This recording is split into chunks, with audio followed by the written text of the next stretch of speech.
Alléluia. Toujours un réel plaisir pour moi d'être au milieu de vous. C'est une joie que je ne peux pas exprimer avec des simples mots. Vous savez à quel point cette œuvre m'est chère. Que le Seigneur continue de bénir cette œuvre. Amen. Seigneur, nous te rendons grâce, nous te bénissons. Merci pour ta sainte parole, merci pour tes enseignements. Merci parce que ta parole nous nourrit. Et nous avons besoin, Seigneur, de cette parole comme un enfant a besoin du lait de sa maman. Aide-nous, Seigneur mon Dieu, à vraiment méditer ta parole et surtout la mettre en pratique. Je te bénis ce matin, je te rends grâce. Merci encore, Saint-Esprit, de nous enseigner ce matin afin que nous puissions vraiment vivre ici-bas ta parole. Que ton nom soit béni, que ton nom soit glorifié, au nom de Jésus-Christ. Amen. Donc, je vous ai dit il y a quelque temps que nous allons, comme l'Esprit de Dieu nous pousse, d'aller dans des choses qui sont pratiques pour l'Église, pour chacun d'entre nous. Et au mois de septembre, quand je suis venu ici, je parlais de l'un des freins de la bénédiction. Si je me souviens bien, je parlais du manque d'humilité ou de l'orgueil. Vous savez, comme je vous l'ai dit la dernière fois, que nous sommes bénis. C'est vrai que le Seigneur le dit dans sa parole. Et nous le confessons tous les jours. Dieu a ouvert les cieux pour ses enfants. Il nous a délivrés du péché et il veut que nous puissions vivre dans la joie, dans l'abondance, dans la paix. Mais parfois, il y a des choses qui ne se réalisent pas à cause de Dieu, mais à cause de nous-mêmes. Parce que Dieu aussi a ses principes. Et ce sont des principes qui sont clairs. Et on ne peut pas venir transgresser ces principes et vouloir que Dieu puisse nous accorder ses grâces. Donc aujourd'hui, vraiment, Dieu me met à cœur d'enseigner des choses qui sont pratiques. Que nous puissions voir nos vies réellement changer. Parce qu'il ne faut pas se mentir, bien-aimés. Ça fait tant d'années que nous sommes dans les églises pour certains, que nous faisons les mêmes prières, nous chantons les mêmes chants, et parfois nous voyons que les choses n'avancent pas. Ce n'est pas la faute de Dieu, c'est nous-mêmes. Quand c'est comme ça, il est bon de s'arrêter, de rentrer en soi-même, de méditer, de dire pourquoi les choses n'avancent pas. Et ce matin, donc sur la même continuité qu'au mois de septembre, je voulais qu'on puisse étudier quelque chose, c'est l'un des freins aussi, des choses qui font que nos vies n'avancent pas. Et je l'ai donc intitulé cette prédication, la bénédiction des pères, au pluriel. Bien aimé, un des gros freins à la bénédiction de Dieu est le fait de ne pas honorer son père et sa mère. Je le répète, un des gros freins à la bénédiction de Dieu, c'est de ne pas savoir honorer son père et honorer sa mère. Ce n'est pas en vain que notre Dieu, dans les commandements qu'il a donnés à Moïse, a donné ce commandement que vous connaissez mieux que moi. Tu honoreras ton père et ta mère. Amen.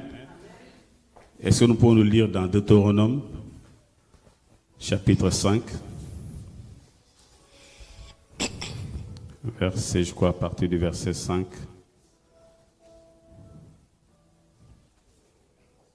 Deutéronome, chapitre donc, 5. Je vais le lire, hein, si vous ne l'avez pas. C'est bon? Je me tins alors entre l'Éternel et vous pour vous annoncer la parole de l'Éternel.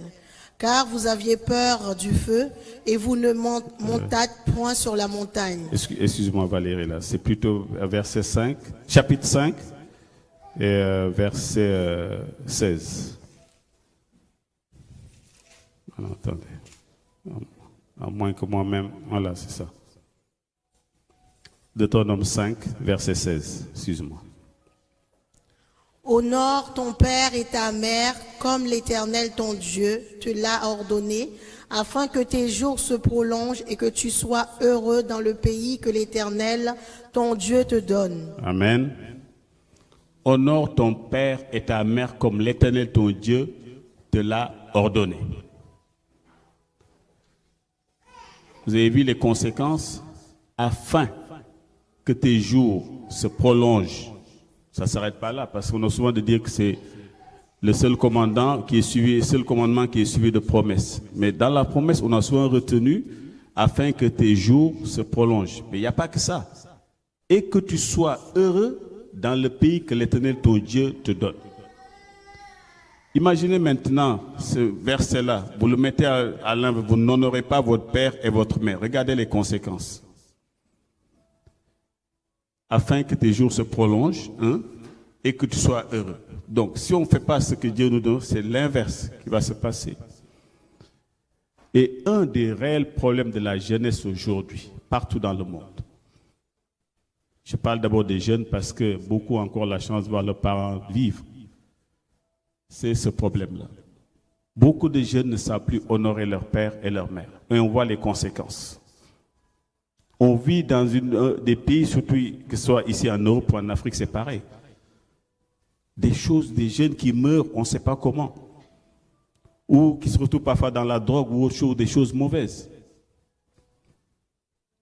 Et ce matin, bien-aimés, on va aller doucement pour qu'on puisse vraiment comprendre ces choses-là, pourquoi Dieu met ce verset-là qui est central et ce verset qui a été répété plusieurs fois.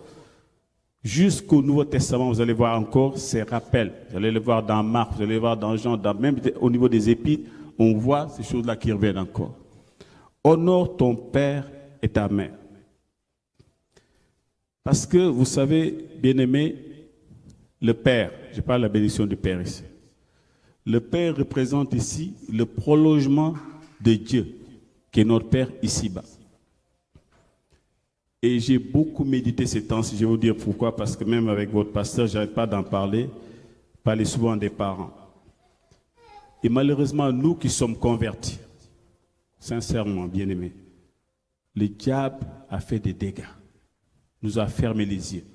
Surtout quand nous avons des parents qui ne sont pas convertis. On a entendu toutes sortes de choses. Mais j'ai envie de dire à quelqu'un aujourd'hui, même si on te dit que ton père et ta mère sont les plus grands sorciers, que c'est eux qui ont bloqué ta vie, que c'est eux qui ont tout fait pour que tu ne réussisses pas, de grâce, laisse ça entre les mains de Dieu. Honore ton père, honore ta mère, le reste c'est le problème de Dieu. Si tu honores ton père et tu honores ta mère, quel que soit ce qu'ils ont voulu faire, ce qu'ils ont fait, c'est Dieu qui va arrêter cela. Quand l'honorant, tu es en train de donner une arme à Dieu pour stopper cela. Mais si tu te rebelles contre tes parents, même si c'est vrai qu'ils faisaient des choses comme ces choses-là vont te poursuivre. Le Seigneur demande de les honorer. On ne dit pas si ton père est chrétien, s'il t'aime, honore ton père et ta mère, si tu veux vivre heureux et longtemps. Bien-aimés, vous savez, ces temps-ci, j'y pensais beaucoup et je ne sais pas pourquoi. J'ai eu un ami qui est venu du Sénégal, qui est venu me rendre visite, je ne sais pas de quoi on parlait. Il insistait beaucoup sur ses parents. Il parlait toujours des parents, à un moment, je ne sais pas de quoi on parlait. Il me disait, tu sais, mon ami, parce que moi, j'ai commencé par ça, peut-être pour faire un témoignage. À un moment, donc, je me dis, papa a fait ce qu'il devait faire. Avec ses moyens, il a construit la maison, on est né dans cette maison. Et cette maison-là, c'est vraiment une fierté pour nous tous dans le quartier. Et c'est vrai que j'ai toujours tout fait pour qu'il ne me manque rien à la maison. Je donne, j'envoie de l'argent comme tout le monde. Et quand il est venu, je me suis dit, mais tu sais, là, j'ai vu le salon la dernière fois, c'était complètement délabré. Il faut quand même que j'essaie de faire restaurer le salon. Et lui, qu'est-ce qu'il me sort? Il dit, écoute, mon ami, je te dis la vérité, tu es un frère, tu es comme un frère pour moi. Ne restaure pas seulement le salon, mais restaure toute la maison. Si tu le peux, fais tout. Et il me dit, tu vois, comme ça, les gens, ils parlent parfois, c'est pas bon. Il faut, avec ces mots, il me disant, en le faisant, tu vas voir, il y a beaucoup de lourdeurs qui vont te quitter. Il m'a sorti ça comme ça, mais je n'avais pas fait attention à ça. Après, je dis, ben, ok, il n'y a pas un souci. Et en même temps, j'ai commencé à observer la vie de cet homme. J'ai toujours vu qu'au niveau des parents, il a toujours fait ce qu'il fallait. Et en discutant, j'ai dit, ok. Et je me dis, c'est pas grave. Il m'a fait un devis et j'ai fait ce qu'il fallait. Ils ont commencé les travaux. Vous savez, comme je disais tout à l'heure, quand ma mère est malade, j'envoie ce qu'il faut pour la soigner. Quand papa a dit, je fais. Mais il y a quelque chose qui m'a frappé après ce geste-là. Tout le monde m'appelait. Et c'était la première fois que j'entendais ma mère et mon père parler de fierté. Je n'avais jamais entendu ça depuis que je me suis converti. Pourtant, il ne manque de rien, je faisais toujours. Mais c'est comme si il y a quelque chose que j'ai fait qui a pu réjouir, au fond, qui a pu réjouir finalement leur âme. Et nous allons le voir dans la Bible. Il y a un geste que vous allez faire qui va toucher profondément la personne qui fait que les choses vont commencer à bouger. Et j'ai compris beaucoup de choses. Vous savez, il n'y a aucune prière qui surpasse la bénédiction des parents. Bien-aimé, si ton père et ta mère, ils ont quelque chose contre toi, ou tu ne fais pas ce qu'il faut, tu ne les honores pas, on peut prier, on peut gêner. Ça peut être un frein à ta bénédiction. Et c'est des choses que j'ai expérimentées, je commence à voir les fruits de ce geste-là. N'oubliez pas qu'en vous, il y a quelque chose du Père en chacun d'entre nous. Le Père, c'est la semence. Une partie de nos parents sont en chacun d'entre nous. Et je ne peux pas croire, surtout qu'une mère puisse ne pas aimer son enfant, puisse détester. C'est même les femmes qui, après accouchement, jettent leur enfant. Je ne pense pas que cette maman-là ne puisse pas aimer cet enfant. Je ne le crois pas. Elle le fait peut-être avec des pleurs au fond d'elle-même. Pour une femme qui a déjà accouché, qui a déjà eu un enfant, ne peut pas ne pas aimer son enfant. Je ne le crois pas. Et c'est très, très important. La maman, ce sont les entrées qui portent cette bénédiction, qui portent cette source-là. Et c'est pourquoi vous allez voir que le Père est tellement la source. C'est pourquoi la Bible nous dit que le péché est venu d'un seul, Adam. Et même la nature nous l'enseigne, la biologie nous l'enseigne. Nous savons que le sexe de l'enfant est déterminé par le père, pas par la mère. C'est pourquoi quand les gens sont ignorants en Afrique, parfois une femme qui fait que des filles, au moment où on dit ah non, il faut la chasser. Moi je veux un garçon, c'est pas possible. Alors que le fautif c'est l'homme, c'est pas la femme. La femme n'a jamais déterminé le sexe d'un enfant, même scientifiquement c'est démontré. Donc ce n'est pas en vain. Ce n'est pas en vain.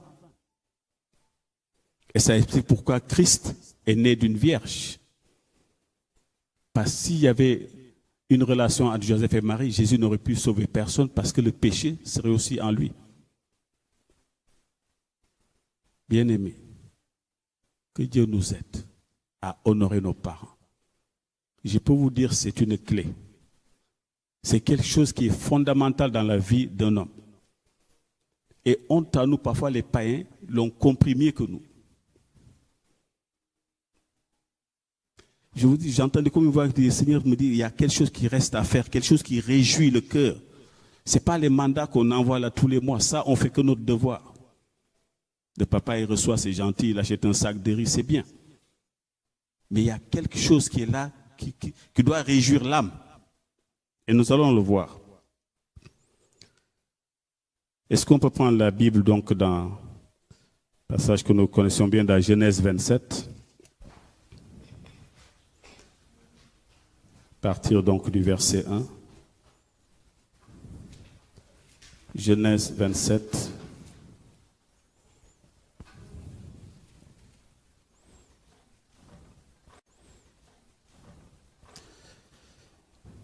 Genèse 27, donc je vais lire donc voilà. Isaac devenait vieux et ses yeux s'étaient affaiblis au point qu'il ne voyait plus. Alors il appela Ésaü, son fils aîné, et lui dit: Mon fils. Elle répondit, me voici, continue. Isaac dit, voici donc, je suis vieux, je ne connais pas le jour de ma mort. Continue. Maintenant donc, je te prie, prends tes armes, ton carquois et ton arc, va dans les champs et chasse-moi du gibier. Fais-moi un mets comme j'aime et apporte-le-moi à manger, afin que mon âme te bénisse avant que je meure. Amen. Arrête-toi là.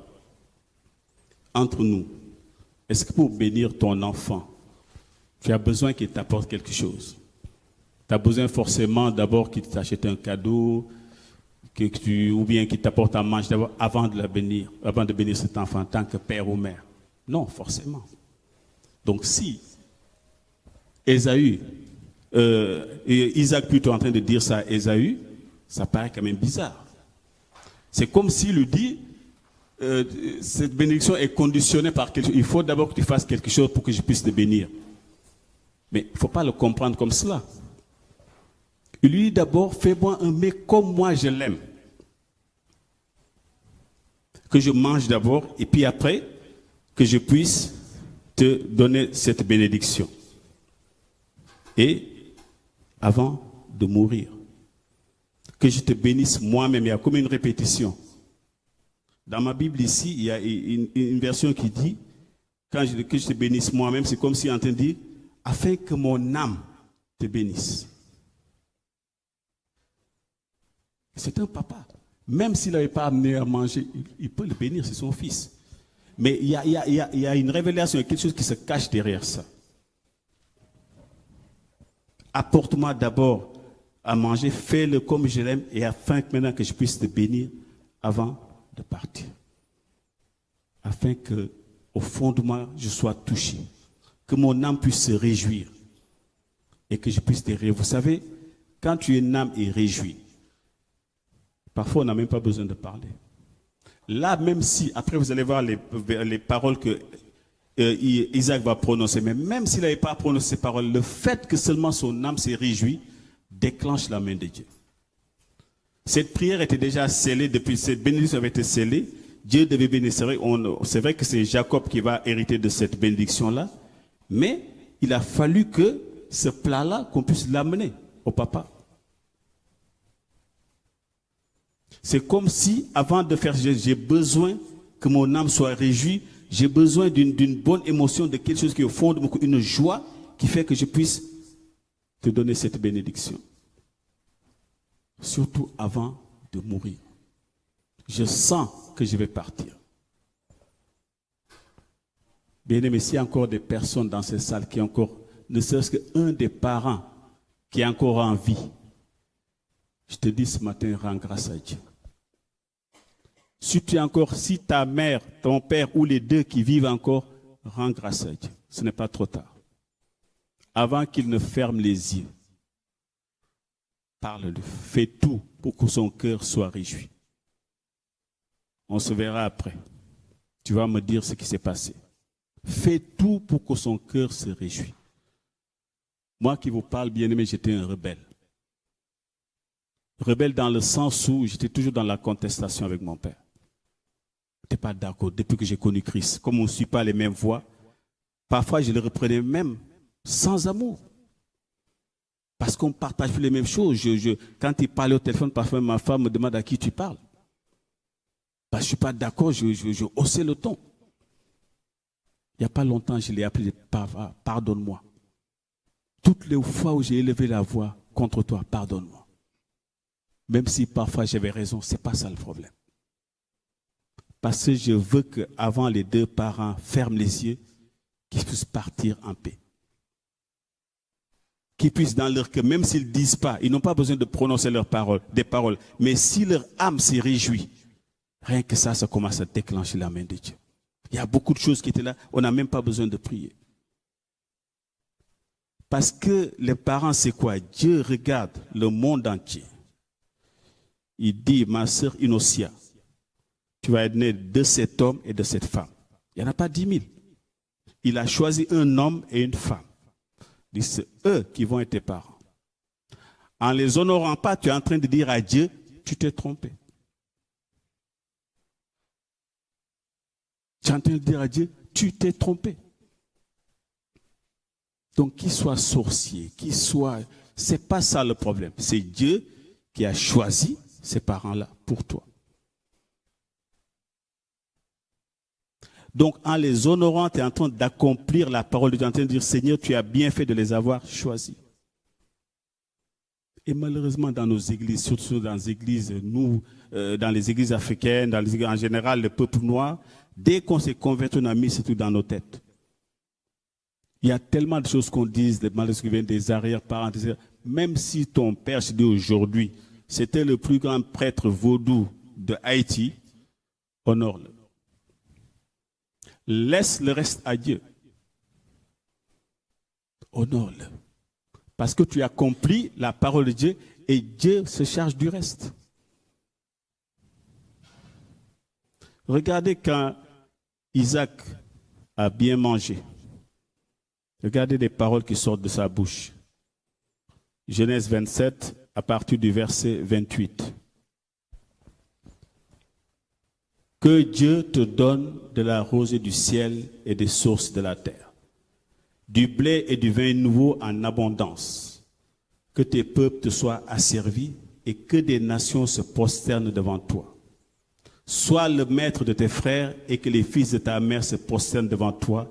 Maudit soit celui qui te maudit, béni soit celui qui te bénit.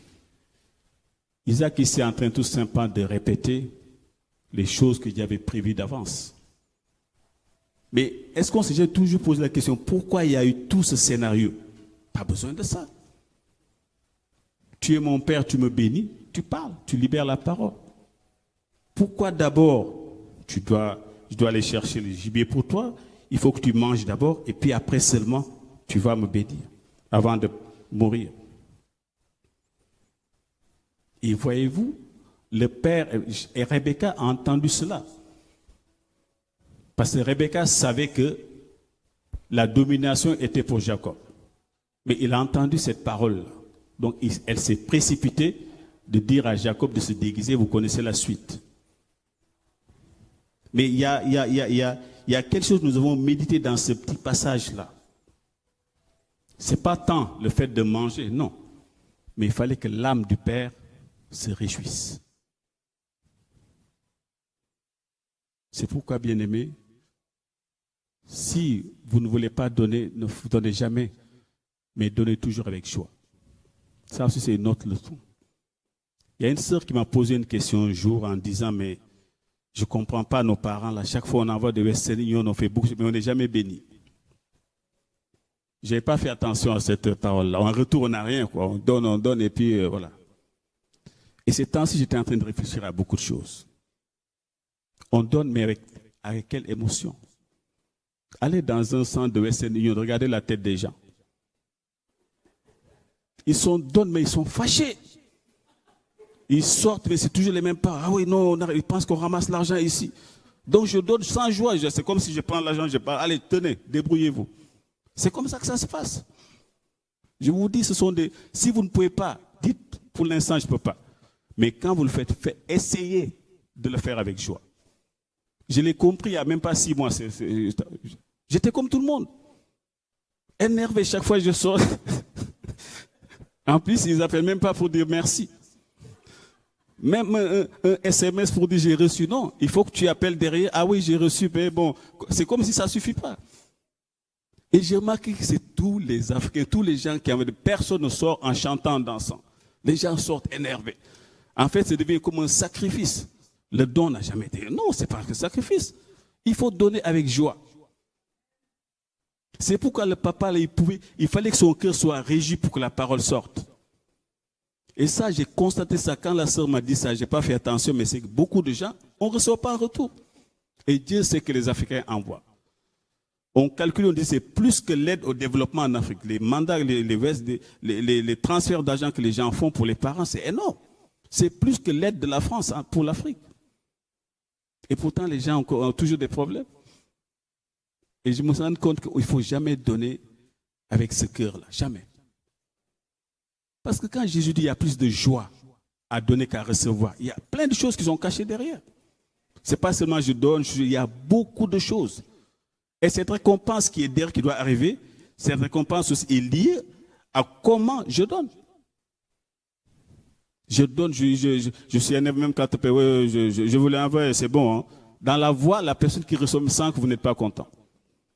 C'est vrai. Mais il faut qu'on apprenne à donner avec, même si c'est dur, c'est serré, apprendre à donner avec joie. C'est important. Et c'est cette joie-là cette joie déclenche quelque chose.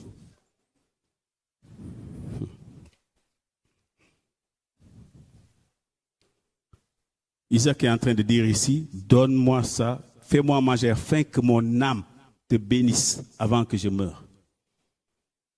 Parce qu'après la mort, c'est fini. Pendant on a nos parents toute une vie, on n'essaie pas de leur faire du, on n'essaie pas d'être vieux, on attend souvent qu'ils meurent d'abord pour montrer qu'on a de l'argent maintenant. C'est là où les funérailles, là, il faut qu'on voit qui je suis maintenant. Toutes les bœufs que tu vas égorger, papa est déjà parti. Ça ne sert à rien. C'est avant qu'il fallait démontrer tout cet amour. C'est avant qu'il fallait démontrer tout ça, montrer, papa, tu es là, je suis avec toi. Tu es mon père, je t'aime. Même quand on a 50 ans. Il faut le faire. Je me suis rendu compte que j'étais en train... Vous savez, les mots sont importants. La Bible n'a pas dit seulement, il dit, honore ton père et ta mère. Comment on peut honorer quelqu'un? Quand vous avez un invité chez vous, comment faire pour l'honorer? Il y a plusieurs façons d'honorer. On n'honore pas seulement, on peut honorer quelqu'un avec les mots, ok. Mais ça ne s'arrête pas là, c'est plus que ça. Si je viens chez quelqu'un, tu m'invites, j'arrive, tu es couché, je ne sais pas moi, sur ton canapé en train de dormir. Ah, mon frère, tu peux rentrer là, assis-toi là-bas. Et tu continues de dormir.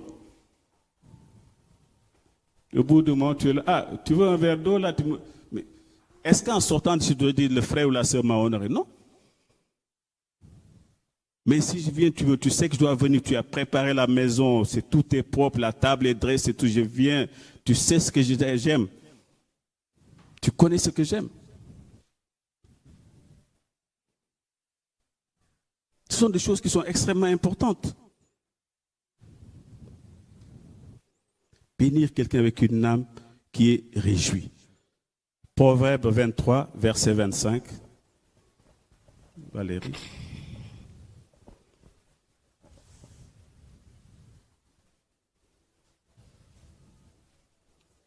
Proverbe 23, verset 25.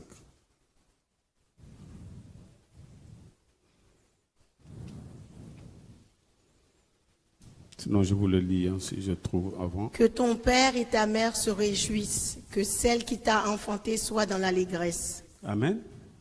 Que ton père et ta mère se réjouissent, que celle qui t'a enfanté soit dans l'allégresse. Ce n'est pas en vain que la Bible dit ces choses-là. Ce n'est pas en vain que ton père et ta mère se réjouissent. Quand ils entendent parler de toi, quand ils pensent à toi. Vous savez, les meilleures bénédictions, les meilleures prières qu'un parent peut sortir, c'est ce qui est dans le cœur. Il n'a pas besoin de parler. Parfois, vous voyez des personnes, vous leur faites tellement du bien. La personne dit, je n'ai rien à te dire, mon fils, ma fille. Je te laisse avec Dieu. Ça, ce sont des bonnes paroles. Vous savez, les mots comme ça. Frère, reçois vraiment tout ce que Dieu te rend au centre. Tout ça, là, parfois, c'est même pas pensé. Mais il y a des gens, c'est tellement fort, les mots sont faibles. Il ne peut pas exprimer ce qu'il ressent. Il dit, je te laisse avec Dieu, tu vas voir. Ce sont des grandes bénédictions. Ça dépasse même les mots. La personne te bénit avec son âme, avec son cœur. Il y a une telle joie. Il ne peut même pas parler. Et cette joie-là, parce que tu as fait la personne en train de méditer, mais du bien pour toi. C'est quelque chose qui est excellent. Bénir quelqu'un avec une âme qui est réjouie. Dieu ne s'est pas trompé en choisissant ces paroles-là pour toi. Mais le diable nous a trompés, surtout nous qui avons des parents qui ne sont pas convertis. C'est terrible. C'est triste. Et c'est bon aussi, vous savez, quand on a compris cela, je vous assurer que l'une des meilleures façons pour amener ses parents au Seigneur, c'est cela. Parce que parfois, nous avons repoussé nos parents en nous voyant Je dis, si c'est ça, être chrétien, c'est bon. Oubliez tes parents, ne plus s'en occuper, dire que non, non, parce qu'ils ne sont pas dans la foi comme moi, je les rejette. Ça les fait peur. À tel point que j'ai assisté à une réunion il n'y a pas longtemps pour évangéliser donc des frères qui sont de même ethnie, qui parlent le même dialecte. Et il y a une sœur qui me confirmait cela. Je dis, c'est pendant longtemps, je me suis dit, je ne vais plus aller, quand ils font des choses, je ne m'approche plus de là-bas. Mais il dit, je me suis vraiment repenti. En me disant, comment je peux témoigner de Christ en m'éloignant de ces personnes-là? Comment je peux les fuir complètement et vouloir leur parler de Dieu? Ce n'est pas au loin que je vais évangéliser. Mais je peux être au milieu d'eux sans faire ce qu'ils font. Et être au milieu d'eux. Parce qu'ils nous regardent, ils se disent, on a entendu qu'il est chrétien, peut-être qu'il ne viendra plus dans nos choses-là, mais tu entends. Et quand tu viens, même s'il dit, il faut faire telle chose pour les ancêtres, tu dis, non, je ne fais plus ces choses-là, mais je suis avec vous, je vous aime quand même. C'est une façon de dire, ils se posent des questions, ils pensent que nous sommes des gens bizarres. Parce que tu étais au milieu d'eux, mais tout d'un coup, ils te trouvent bizarre. Mais au contraire, je suis au milieu, même si je ne fais pas ce que vous faites, je suis au milieu de vous, je suis la lumière qui doit venir dans les ténèbres pour les éclairer. Mais je les fuis comme la peste. Et je les juge. Je connais même un pasteur qui me disait, lui, quand il y a l'enterrement à l'église catholique, il va, mais lui, il ne rentre pas dans l'église, il ne rentre pas, mais il reste dehors. Repentez-vous. Ah, non seulement il vient en plein deuil, les gens sont en train de pleurer, lui, non seulement il reste devant, il dit, moi je ne mets pas les pieds là-bas. Je dis, ah, voyez, pour cet homme-là, c'est trop tard. Mais pour vous, c'est encore... vous, c'est encore le temps. C'est terrible parfois. Les chrétiens, c'est comme si, je ne sais pas, c'est comme si on est descendu d'une autre planète. Mais nous étions comme ces personnes-là. Si tout le monde raisonnait comme, même moi, si j'avais entendu quelqu'un raisonner comme ça, jamais je vais venir à Christ. Jamais. Si c'est ça être chrétien, je préférerais séparer. Aucun sentiment, aucun amour. Jésus était avec les prostituées. À tel point que les pharisiens disent, si cet homme était de Dieu, il saurait que cette femme est de mauvaise vie. Jésus qui est Dieu se laisse toucher par une prostituée. Et vous avez là de la famille parce que papa ne connaît pas Christ, maman ne connaît pas Christ. Ah non, non, non. Parfois c'est dans l'exagération. Je connais une sœur, je dis, mais ma sœur, c'est pas possible. Sa mère ne doit pas voir même la photo de ses enfants. Même la photo. Jamais j'irai ramener mes enfants au Congo. Je ne veux même pas que maman voie leurs photos. Et m'enseigne là-dessus. J'ai nos parents, il faut faire attention. Quelle ignorance. À quoi ça sert d'être acquis si je n'ose même plus? Ah non, non, non, il faut pas faire ça parce que mes enfants. Mais attendez, ce n'est plus la liberté de Christ. Il faut que nous puissions nous réveiller. Si nous voulons que nos familles viennent vers nous, allons vers eux. Ils savent qui on est. Mais la meilleure façon de leur témoigner, c'est être au milieu d'eux sans faire ce qu'ils font. Mais je n'ai pas les fuir. Mon père, bon, c'est mon père, ma mère, c'est ma mère, ma soeur, c'est ma soeur. Même s'ils ne connaissent pas Dieu, je vais vers eux, je leur témoigne d'amour, de l'âme. Avant même de parler de Jésus, je dois les aimer d'abord. Témoigner de l'amour avant même de parler de Dieu. Et ils vont t'observer, un jour, ils s'approcheront. Ils commenceront à t'interroger. Mais si déjà tu les repousses, tu ne veux pas les voir. Parce qu'ils sont dans l'ignorance. Non. Ça ne se passe pas comme ça, mes bien-aimés. Les pères aussi, ce n'est pas seulement le père ou la mère biologique. C'est pourquoi je dis la bénédiction des pères. Je n'ai pas seulement appelé du père biologique. Il y a aussi d'autres pères. Moïse était comme un père pour le peuple. Dieu s'est servi de lui. Il était comme un père pour le peuple. Et c'est pourquoi quand des personnes qui sont rebellées contre lui, souvenez de Corée et de tous ses acolytes, c'est Pétrone qui est là, voilà, pourquoi c'est Moïse qui dirige et pas nous. La Bible dit carrément, je crois que c'est dans Nombre 16, verset 11, c'est pas la peine de l'afficher, je vais juste lire la fin du verset. La Bible dit carrément, ils se sont ligués contre l'Éternel. C'est pas contre Moïse. Moïse était comme un père pour ce peuple-là. Il faut savoir aussi honorer Moïse. Dans l'église même, vous allez voir là, il y a des personnes qui Dieu place à côté de vous comme un père. Mais il faut savoir discerner. votre pasteur ici est comme un père pour beaucoup d'entre vous. Vous savez tout ce qu'il a investi, comment il a investi son temps pour beaucoup d'entre vous. Vous le savez. Et ça, c'est important de savoir honorer celui que Dieu a placé à côté de toi comme un père. Élie était un père pour Élisée. C'est pourquoi Élisée avait tellement compris qu'Élisée ne voulait pas lâcher sa main. Pourtant, il y avait beaucoup de prophètes en Israël à l'époque. Mais Élie, dans son cœur, voyant qu'Élisée ne le lâche pas, voyant qu'Élisée, il a compris qu'il y a quelque chose pour lui, la bénédiction ne pouvait que venir. Et ça réjouit aussi, même la Bible ne le dit pas, ça ne peut que réjouir le cœur d'Élie. Parce que quand Dieu a placé quelqu'un à côté de toi et que tu n'ouvres pas les yeux, tu risques de rater beaucoup de choses. Vous tous ici, beaucoup devez savoir quel est son plat préféré. Si vous êtes très très intelligent, vous voyez Valérie discrètement. Valérie, qu'est-ce qu'il aime comme gâteau, son plat. Discrètement, le jour où il vient à la maison, vous ne lui dites rien. Vous préparez un petit truc, vous lui donnez. Vous allez voir, quand il va élever la voix, ça va être comme Isaac. Amen. Parce qu'Isaac a bien mangé le plat qu'il aime et quelque chose est parti. Remarquez vous-même, vous qui avez des enfants, vous êtes là, l'enfant qui vient, papa, j'ai fait un dessin pour toi. Simplement un dessin. Papa, je t'aime ou maman, je t'aime. Un dessin qui vient de l'école. Vous regardez l'enfant, vous voyez même vos façons de faire la bise change. Les bisous sont plus accentués. C'est merveilleux. C'est quelque chose qui est merveilleux. Papa, j'ai fait ce dessin-là pour toi. J'étais à l'école, nous devons de faire des dessins. J'aimais ça pour toi. Ça, c'est papa, ça, c'est maman. Ça, ils aiment bien faire ça, les enfants, des petits dessins. C'est magnifique. Ça provoque quelque chose en vous qui est merveilleux. Et c'est ça, cette émotion, c'est ce que la Bible est en train de nous enseigner. Élie était comme un père pour Élisée. C'est très, très important. Paul était un père pour l'église primitive. Paul était un père pour l'église primitive. Jésus-Christ était un père pour les apôtres. C'est pourquoi quand cette femme-là aussi est venue verser tout ce parfum-là, elle est en train d'honorer Jésus. On parle de cette femme jusqu'à présent. Et quand les apôtres ont dit on n'aurait plus prendre ce parfum, le vendre, donner aux pauvres, tout ça, Jésus a répondu autre chose. Cette femme, vous ne savez même pas ce qu'elle est en train de faire.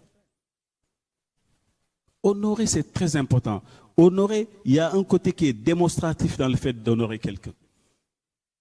Il faut que ça s'accompagne de quelque chose.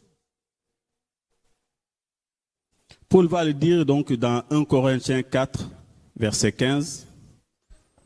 1 Corinthiens 4, verset 15.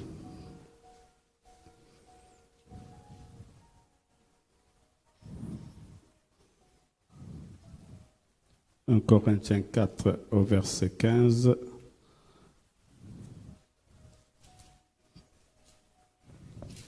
Car quand vous aurez 10 000 maîtres en Christ, vous n'avez cependant pas plusieurs pères, puisque c'est moi qui vous ai engendré en Jésus-Christ par l'Évangile. » Amen. Oui, continue. Je vous en conjure donc, soyez mes imitateurs. Non, c'est bon, tu peux t'arrêter là. Reviens sur les versets présents. Voilà. Quand vous auriez 10 000 maîtres en Christ, vous n'avez cependant pas plusieurs pères, puisque c'est moi qui vous ai engendré en Christ par l'Évangile. Je suis un père pour vous. Vous n'avez pas plusieurs pères, vous n'en avez qu'un. Et c'est moi. Parce que Paul, il les a enseignés. Paul était là comme une mère. Il a même parfois dit, je suis là comme une maman. J'ai ressenti même les douleurs de l'enfantement. Si on ne sait pas honorer un tel homme, c'est une catastrophe pour l'Église. Et Dieu est en train de nous enseigner de la même façon d'honorer notre père et notre mère. D'honorer, c'est moi qui les rajoute, d'honorer les pères en général. Qu'ils soient biologiques ou pas. C'est très important. Dans la vie, même si ce n'est pas le pasteur, il y a parfois quelqu'un que Dieu place à côté de toi. Quand tu venais d'arriver dans l'église, parfois le pasteur ne te connaît même pas. Il y a toujours quelqu'un qui est là. C'est des choses que nous avons vécues dans l'église où nous étions. Nous nous occupions des gens qui étaient reconnaissants. D'autres peut-être qui ne l'étaient pas, mais c'est important de savoir discerner cela. Et que le cœur de la personne puisse se réjouir. Il faut savoir discerner le père, l'attitude. Et pour revenir sur mon témoignage de tout à l'heure, quand les choses ont commencé, ils ont commencé à faire les travaux, tout ça, je peux vous assurer, il n'y a pas un seul jour où je ne reçois pas un coup de fil. C'est la première fois que j'entends « Ah, grand frère ou mon oncle, nous te remercions ». Même les mandats que j'ai envoyés, je n'ai jamais entendu de merci, jamais. Mais parce qu'il y a eu un acte qui est là, qui a touché profondément le cœur, non seulement des parents, mais de toute la famille. Et c'est quelque chose qui moi-même, ça m'a tellement réjoui. Et je peux vous assurer, il y a des choses que je commençais à voir que j'attendais depuis tant d'années. Moi-même, c'est comme si je suis sur un nuage. C'est comme si, comme on dit, si je plane en quelque sorte. Je peux vous assurer. Ça fait longtemps, je pense que je n'ai jamais ressenti ça. Et je vois, je porte que je ne soupçonne même pas qu'il puisse s'ouvrir. Je commence à s'ouvrir. Je peux vous assurer. 2018, Dieu fera encore de grands témoins, mais il y a déjà quelque chose qui a commencé de puissant par ce simple geste. Le fait que le cœur de papa, le cœur de maman a été réjoui. Ma mère qui dit maintenant, je peux partir tranquille. Bien aimé, je n'ai jamais entendu une chose comme ça de la bouche de ma mère. Et Isaac va dire ici, avant de mourir. C'est pourquoi je dis, vous qui avez encore des parents qui sont, un des parents ou des deux qui sont encore en vie, rendez grâce à Dieu. Faites tout pour qu'avant qu'il ferme les yeux, qu'il puisse partir avec un cœur réjoui en pensant à vous.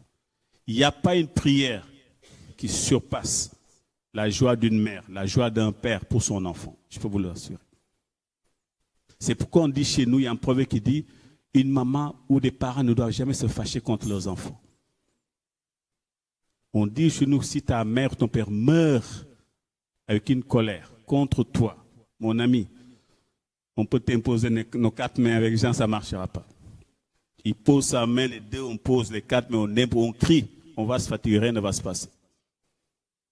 Dieu se détourne de toi parce que Dieu c'était une source de bénédiction, les parents. Dieu les a placés là pour toi. Et si toi, tu désobéis, tu les déshonores, tu surpasses la parole de Dieu, tu veux que Dieu en toute bénédiction, ça ne marchera pas. Je peux vous assurer, si quelqu'un qui est là, qui a des conflits avec son père ou sa mère, de grâce, réconcilie-toi. Tu peux te fâcher contre moi ou le pasteur, ce n'est pas grave. Mais contre ton père, ta mère, je t'en prie, réconcilie-toi. J'ai appelé mon père, il m'a dit, papa, pardonne-moi. Toutes les fois où j'ai élevé la voix, je peux vous assurer que, pourtant, il y a des moments où j'avais raison parce qu'il me forçait à faire des choses que je ne voulais pas, mais je n'arrêtais pas, je ne reprenais pas mon père avec amour. Je le faisais avec, vous savez, nous, quand on voit que c'est des choses ténébreuses, on a tendance à tout de suite, non, Dieu me dit, c'est pas comme ça. Mais mon père était réjoui. Un jour, se baladait au village, il vient visiter ma mère. Ma mère n'était pas encore à Dakar, mais j'ai entendu une bonne nouvelle. Ma mère lui dit, c'est quoi la bonne nouvelle? J'ai entendu Jean, il m'appelle Jean, il est en train de restaurer la maison. Et papa, j'ai jamais entendu une chose comme ça venant de sa bouche. Ils sentent une certaine fierté parce que, quelque part, c'est comme si, c'est pas même comme si on les honore en quelque sorte. Et ils sont apaisés parce qu'ils ont tendance à croire que parce que nous sommes en Christ, c'est fini, nous nous ont oubliés. Ils pensent même qu'on ne va pas les honorer, même le jour de l'enterrement. Ils ont peur parce qu'ils ne savent pas. Ils disent, maintenant on dit cette nouvelle voie-là, ah, ils ne sont pas dans nos choses-là. Donc pour eux, quand il va mourir, débrouille-toi. Je dis non. Dans la Bible aussi, les parents doivent enterrer correctement leurs enfants, les enfants doivent enterrer correctement leurs parents. Même si tu ne fais pas, tu n'es pas là en train de mettre, mais toi, fais tout pour que les funérailles se passent très très bien.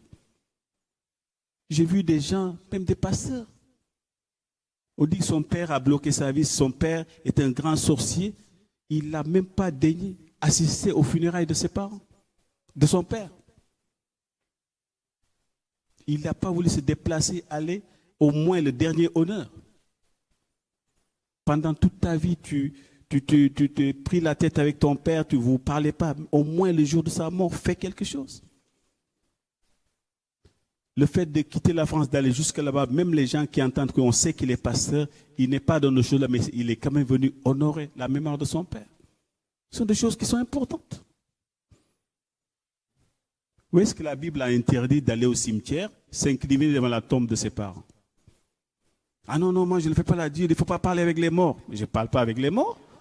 Je peux aller m'incliner devant la tombe de mon père, de ma mère, réfléchir au moment où j'étais avec papa, pendant toutes ces périodes où j'étais enfant, j'étais jeune. Je ne suis pas en train de parler aux morts.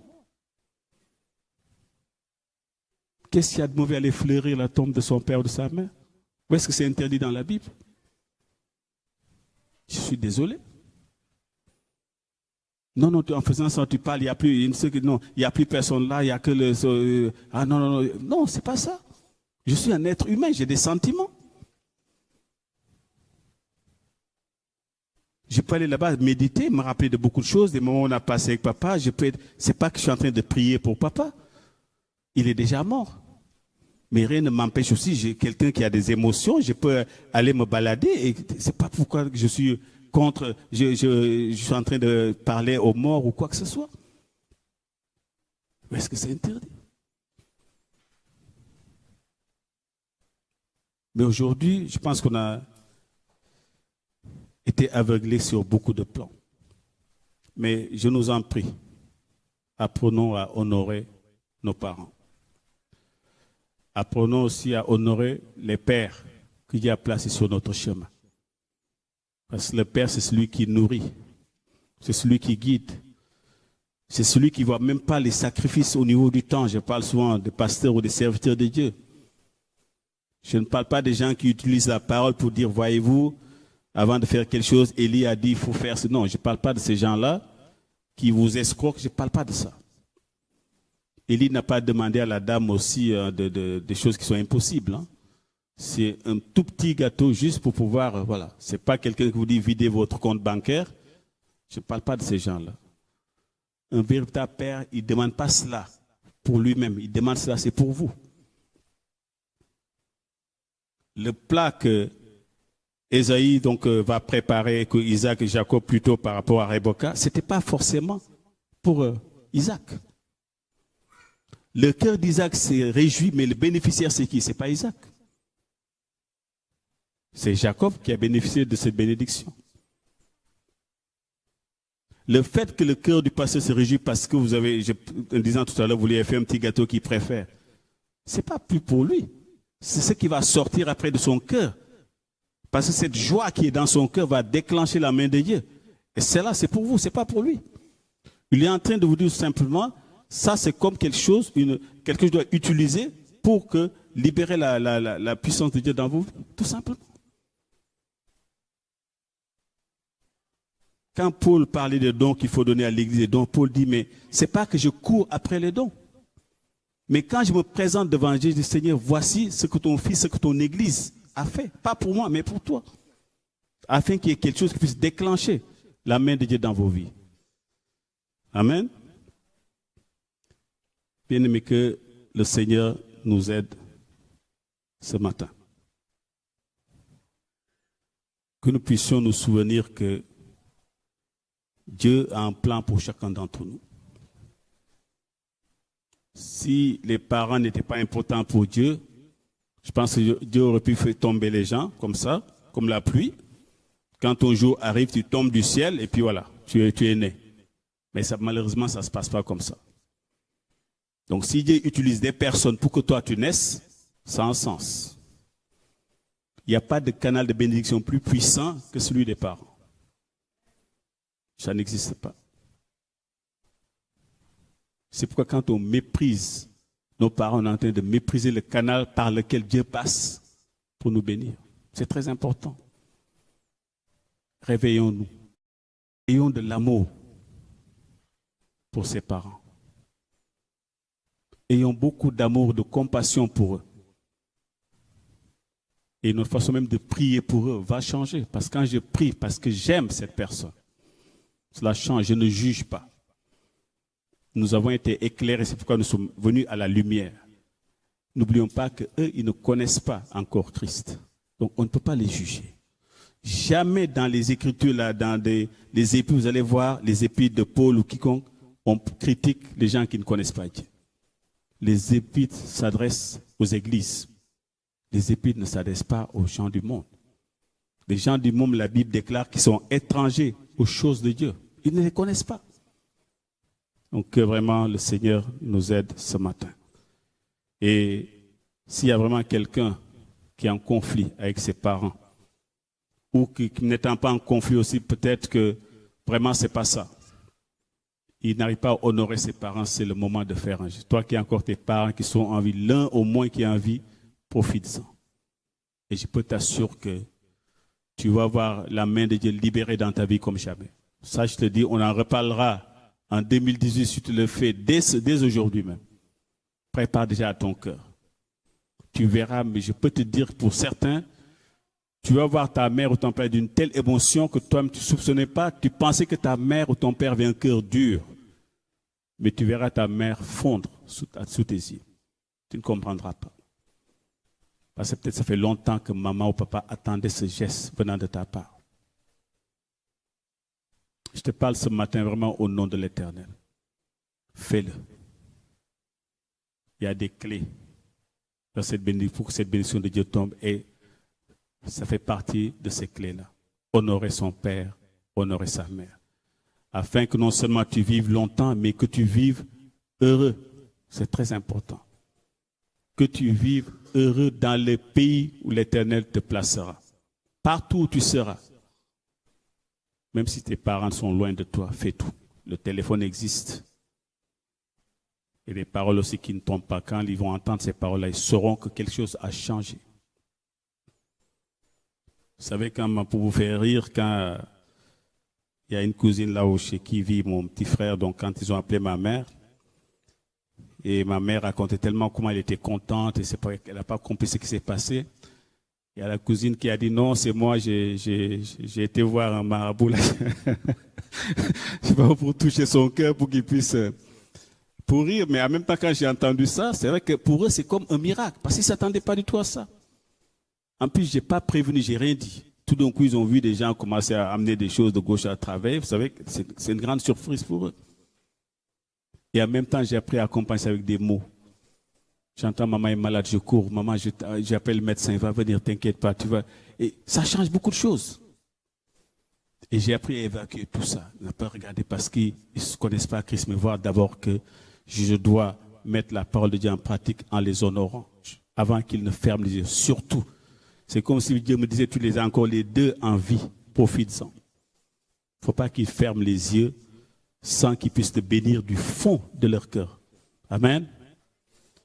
Alléluia. Vraiment, c'est ce que je voulais amener à l'église ce matin. Nous allons incliner notre tête et prier. Ce sont des choses qui sont très, très pratiques, qui doivent nous aider aussi à ouvrir le canal de bénédiction, parce que parfois ce canal il est complètement bouché. Pas parce que Dieu ne veut pas nous bénir, mais à cause de nous-mêmes. Amen. Père, je te bénis encore ce matin et je te rends grâce. J'ai vraiment livré à ton peuple ce que tu as mis dans mon cœur ce matin. Ce sont des choses qui sont simples, que nous savons, mais peut-être parfois que nous n'avons pas le temps de méditer au fond de nous-mêmes.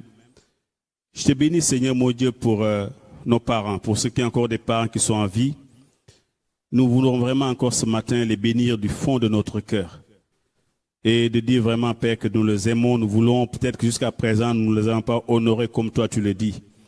Mais nous voulons, Seigneur, aujourd'hui nous repentir devant toi et le faire de tout notre cœur, afin que non seulement les choses qui jusqu'à présent ont été retenues, les choses qui étaient bloquées dans nos vies, que le Seigneur puisse vraiment ouvrir les écluses du ciel, Seigneur, pour nous, et que vraiment, Seigneur, puissions voir ta main à l'œuvre. Nous te prions aussi, Seigneur, de nous aider à discerner les pères que tu as placés, Seigneur, devant nous, que eux aussi, leur cœur puisse se réjouir, que nous puissions, Seigneur mon Dieu, les honorer, afin que leur cœur puisse se réjouir et que, Seigneur mon Dieu, leur prière soit encore plus efficace pour chacun d'entre nous. Nous te rendons grâce, Seigneur mon Dieu, parce que tu mets toujours une personne, Seigneur mon Dieu, comme canal de bénédiction pour une autre. Tu fais passer les choses par les hommes. Et c'est pourquoi, Seigneur, nous voulons que nos yeux soient ouverts, afin que nous puissions non seulement le voir, les discerner, les connaître, et aussi, Seigneur mon Dieu, réjouir leur cœur. Ce matin, vraiment, je voulais te rendre grâce à Dieu, Seigneur, parce que c'est parce que tu nous aimes que tu nous donnes ces enseignements-là, afin que vraiment, Seigneur, que rien ne puisse bloquer, Seigneur, ta main dans nos vies. Et que nous puissions, Seigneur mon Dieu, voir ta paix dans nos cœurs, ta joie dans nos cœurs, partout où nous serons. Je te rends grâce ce matin et je te bénis. Que ton nom soit élevé ce matin, que ton nom soit glorifié. C'est au nom de Jésus-Christ de Nazareth que je t'ai prié.